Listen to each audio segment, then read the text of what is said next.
What is going on, guys? It is Blink here, back with a new guide. This guide is another full gameplay guide, and it's been a while since I've made one, so hopefully you guys do enjoy. Anyways guys, let's get to this guide. Heading to Paradise, there were a few players here, and I ended up spotting a shotgun. Great, but a shotgun's a shotgun. I've also been recently starting out at Salty, so I'll soon have full gameplay guides at Salty Springs. So far I've got myself a shotgun, a secondary for the pump if I do find a pump, and lastly got my rifle. I've also got full shields, so I'm pretty good to fight.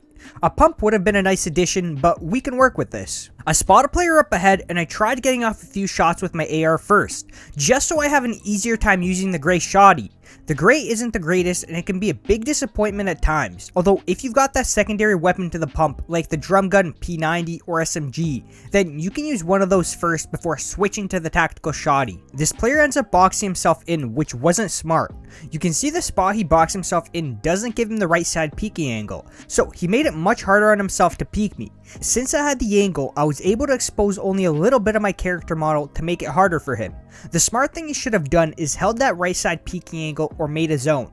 This would have resulted in him being able to take a shot before me. Now, boxing himself in wasn't the worst thing he could have done, but he wasn't holding an angle. So say he was healing, he should have placed another wall down after I've broken his first one and made his way outside. Or he could have used edits to make it a little harder for me. Two other options he could have utilized. So I spot a player up ahead and miss the snipe. After taking the shot, you want to spam that AR to try to squeeze in a few more shots. Had no luck with that and built myself up a little. As I did that, he ended up building himself above me. And this is where you have to watch out, because anytime your opponent's above you, watch your head. He might be able to see your head and you might not even know it. So I recommend you play a little bit lower on your stairs. He throws a few clingers and I had to back up. Anytime an opponent throws clingers, you have to make sure you're not behind the materials it was thrown at. Stay at least 2 materials behind because it can pierce through, resulting in you taking damage. Now, you saw a shot out the fort because it was held on one single staircase. If you notice weak support, try shooting it out to drop your opponent. You then want to spray your opponent because he has to build new cover. This will give you a better chance of squeezing in a few shots through his materials. I got pressured by another opponent, as you guys saw, and I ended up pushing him because it avoids him from interfering in the fight. If I'm able to push one player without the second one interfering, then I'll usually do this early game. As I eliminate the player, the one I originally fought rifted to me, so I held that high ground and got off a snipe onto him. Now, one thing I want to mention is that you have to watch out when using the rifts if the circle is not on you. If there's only one rift, then save it because you'll want to use it as the circle comes in. This gives you time to gather materials and loot up. Had this player eliminated me, he would have been fine because the circle's on him. But the next circle can be an issue if there are no rifts up by the water, then it might make his journey to the circle a little harder to make. As I was heading towards the rift, I spotted another player on the bridge and had a little fight with him. Tried getting off a snipe as he took shots at me. I'll usually do this pretty often as an opponent's firing because they're usually standing still. Ended up missing the shot and he ends up building up.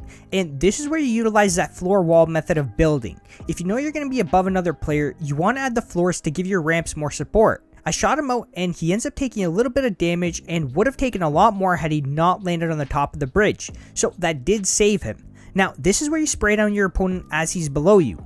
Dropped him down further and further. You can continue spraying to see if you can squeeze in a few more shots. The main thing you now want to do is not allow that heal. So you want to get aggressive with your opponent and spray his materials down or replace his wall with yours and edit your way for some shots. If you do end up making an edit play, make sure you place the ramp over top of his roof, that way he's not able to build above you.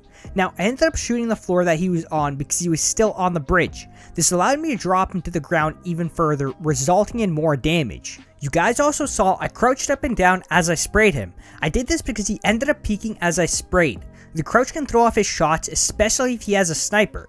It also keeps my shots consistent even when I crouch up and down. I also use the chug jug because I don't believe the chug jug is good to carry around if you don't at least have minis. Those minis are super important to have during a build battle because they take a second to use. A chug jug won't be possible to use unless your opponent is not pushing you after putting on damage, which usually doesn't happen. So the only time I'd recommend you hold a chug jug is if you at least have minis in your inventory too.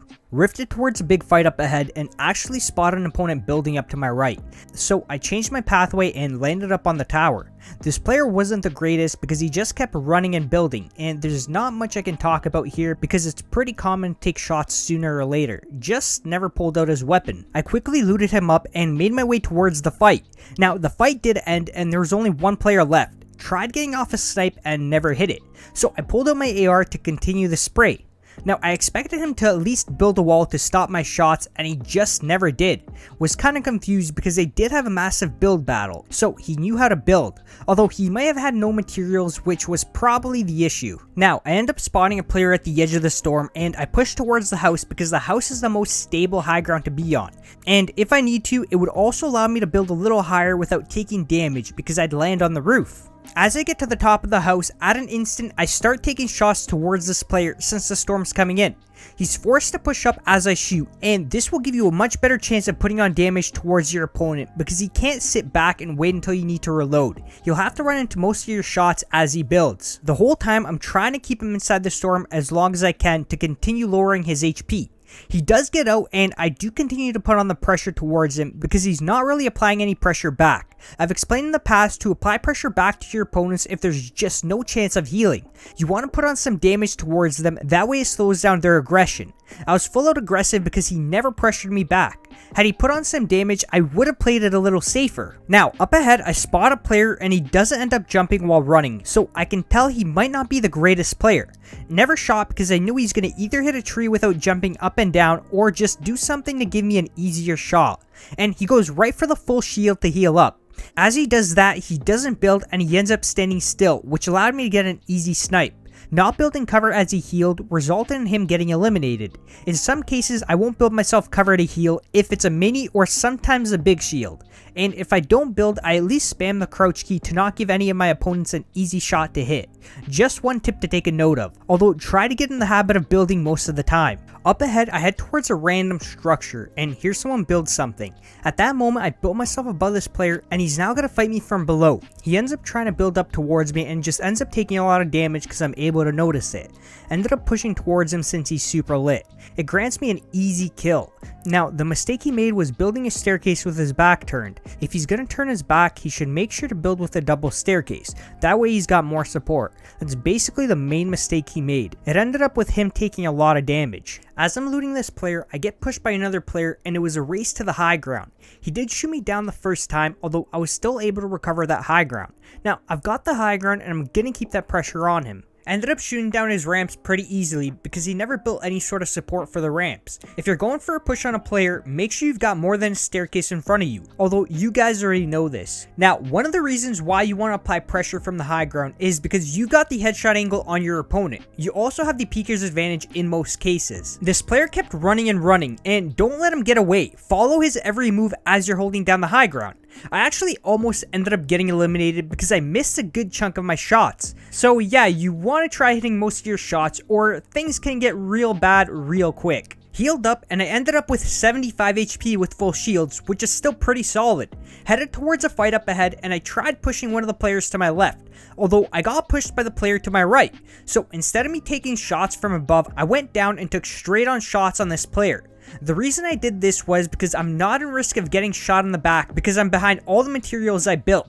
Now, you guys can also see, I never cared about the loot just yet. There's an opponent super close and I don't have vision on him, so I cannot loot safely until I know he's not pushing. Make sure you're not tunnel visioning on the loot, especially during endgame. Now, it did take a good minute to find this player and he kept hiding underneath and I decided to drop down to fight because he just stayed down and hid. Wasn't a hard elimination at all and now we're down to the last player. Now, one thing I do want to mention about the last elimination is that this player did exactly what the first player did. They both never held an angle. They stayed as far back and just waited. I could have probably sat there and just waited by holding the right side peeking angle, and he would have never known. If you're gonna sit there, at least try making it easier for yourself by holding an angle. So guys, the last player unfortunately dies to the storm, so that's a pretty dry ending. I sometimes wonder how players just die to the endgame storm when they've been in the safe zone for the last few circles, and we do have replays, so let's take a look.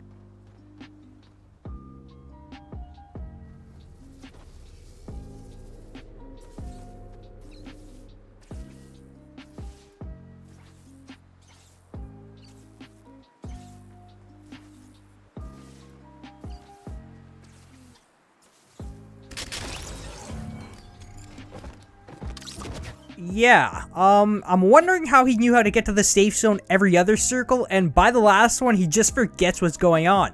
Anyways, guys, that's it for this guide, and a like and a sub will be greatly appreciated as it does help me out a lot.